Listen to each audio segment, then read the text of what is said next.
Hello everybody, and welcome to my video series on special relativity in less than an hour or so. You're probably here because you've heard of Einstein and his theories of relativity, but never really taken the time to learn about them. This video, or series of videos that I'm making, is intended to make special relativity accessible to everybody. If you have a high school education, or an inquisitive mind, that should be all that you need to understand this video series. Maybe you've avoided this in the past because you thought relativity was beyond your ability to understand it, or thought it was boring, dry science and math. I hope to fix those misconceptions. And although you might find some of the things in relativity bizarre and mysterious, it's certainly never boring once you understand its consequences and its implications. So in this series of videos, I present some of the more significant consequences of special relativity in a conceptual rather than a complex mathematical or academic context. The idea is to make these concepts accessible to everyone. The tone is conversational rather than formal. Math is kept to a minimum, nothing beyond high school or maybe even junior high. And I repeat things often. So if you don't get it the first time, I'm going to probably repeat it 20 more times. You'll get it eventually. You don't necessarily have to keep backing the video up. So let's talk about Einstein for just a minute here. He had there were two theories of relativity. There was the special theory of relativity and the general theory of relativity. The special theory was the first one that came out in about 1905, and that dealt with high-speed motion, things moving at very high speeds. And from that, we found there were effects like people age at different rates, clocks go at different rates, lengths contract. Then there was general relativity that came along in about 1916, where Einstein applied his principles to gravity. And when you apply it to gravity, then you start running into curved space-time, black holes, and things like that. And it gets very interesting, but it does get complicated when you get into when you get into general relativity. So we are going to stick with special relativity. General relativity includes special relativity as a subset of itself. So special relativity is in there, but we're going to stay with high-speed motion and what happens if you're going close to the speed of light in this video or set of videos. Our understanding of the universe changed drastically because of Einstein and a lot of other scientists and mathematicians of his time. And contrary to what you might have heard, Einstein never said or proved that everything is relative. To the contrary, Einstein showed that there are indeed absolutes in the universe. And the theories of relativity, the general and special theory, show that it is space and time that have to become flexible. The fabric of space and time have to become flexible so that certain physical laws and things we observe, such as the speed of light, remain constant for all observers. So it's like, who cares? Why would anybody care about this in the first place? Well, just to give a couple quick examples, our old tube TVs were based on special relativity because the electrons that hit the screen are traveling at about maybe 30% or so the speed of light. But it's a good fraction of the speed of light, and that had to be accounted for or you wouldn't get a nice sharp picture. In more modern times, we have our GPS system, and that would become inaccurate within maybe 1 or 2 days if we didn't account for the fact that time is going at a different rate on those satellites than it is on the ground here with us. Our GPS system would fail to work. Also, special relativity and general relativity explain observations we make about things in the universe. Before relativity came along, when we tried to calculate the orbit of Mercury, we got it wrong. We'll talk about that in this video series and show what happened. But it didn't work using just Newton's laws. When Einstein and Minkowski and other scientists of his time unified space and time, all of a sudden we did calculations and we got the right orbit for Mercury. So relativity is also necessary to explain what we actually observe.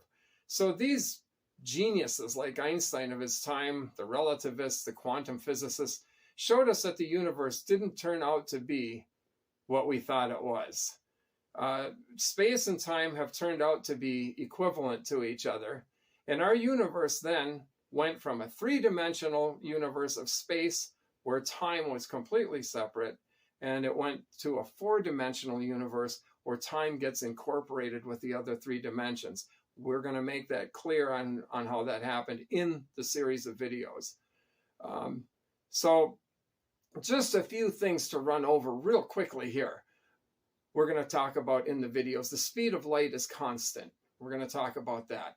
You age more slowly if you're going fast in a spaceship than you do when you're at rest. You will age more slowly in a gravitational field.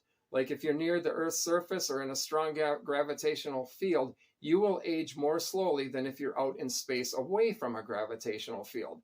One of the most extreme examples would be a black hole. If you're close to a black hole, and you don't want to fall in, but if you are close to a black hole in space, the time that passes for you can almost come to a complete halt. So that is an issue. Then when things are moving at high speeds, close to the speed of light, they contract when they're moving at high speeds because they project on the space axis as being shorter. They actually rotate in four-dimensional space. So in three-dimensional space, they look like they've shrunk. So that's something we're going to talk about. You'll see how that works. We also know that energy and mass are equivalent. And that came out of Einstein's E=mc² equation. I don't know who hasn't heard of that. Pretty much everybody, I think. There are some other things like you can't go faster than light. Light is the fastest thing there is. And there's just so much more. And we're going to get into all that. We're going to talk about space-time and the unification of time with space, which creates the four-dimensional canvas in which everything that happens occurs. Just for a quick example of what space-time is like, if you think empty space is empty space and it's just nothing, get this, and this will only take a second, but when we talk about the Big Bang, which pretty much everybody's heard about,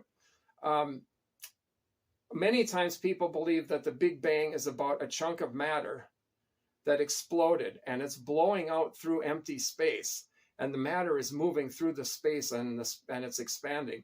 That's not what happened. What actually the Big Bang is about is it was the inception of space-time itself came into being suddenly. We don't know how, I guess. Different people have different ideas. But once it came into being, whatever you believe, once that space-time came into being, it started expanding. And it is the space-time itself that is expanding, and it is carrying the matter along with it.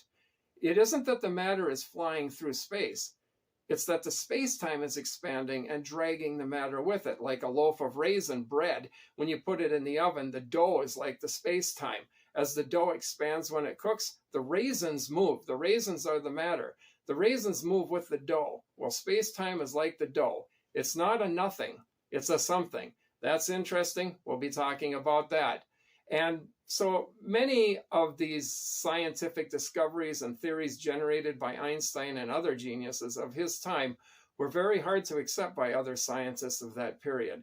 Some people still don't accept them today because the theories are just too bizarre and counterintuitive. But that's what makes them fun. They defy common sense. And our brains tell us, no, it can't be that way. 1 second is 1 second for everybody. 1 foot is 1 foot for everybody. It's not the way the universe works, and that's what makes it fun. It does defy common sense. But we know from experimental results and from practical applications that these theories of relativity work very, very well. No doubt the theories will be requiring modification as time passes and we learn more. But at this point, since the equations work so well, we know that the theory can't be wrong. It might be limited, and it might require updating in the future, but it's not wrong, any more than Newton's theories were wrong. Einstein modified Newton's theories. Einstein's theories will probably be modified someday too. So, as I said, we are now going to move into a conceptual presentation of special relativity. It's going to be non-academic. You don't have to be afraid of formalities and things. Like I said, there's going to be a lot of repetition. I'm going to use a conversational tone, and there's going to be minimal math. You don't have to be afraid of the math. This is stuff you've probably all seen before. And so I just want to point out, as long as we're talking about that, that for people that are familiar with special relativity, they are familiar with the hyperbolic geometry, hyperbolic forms of the equations. I will be showing those, but I'm not going to get into explaining them. We're going to do this in a different conceptual way, so it's accessible to everybody. I want this to be able to get to everybody in less than an hour.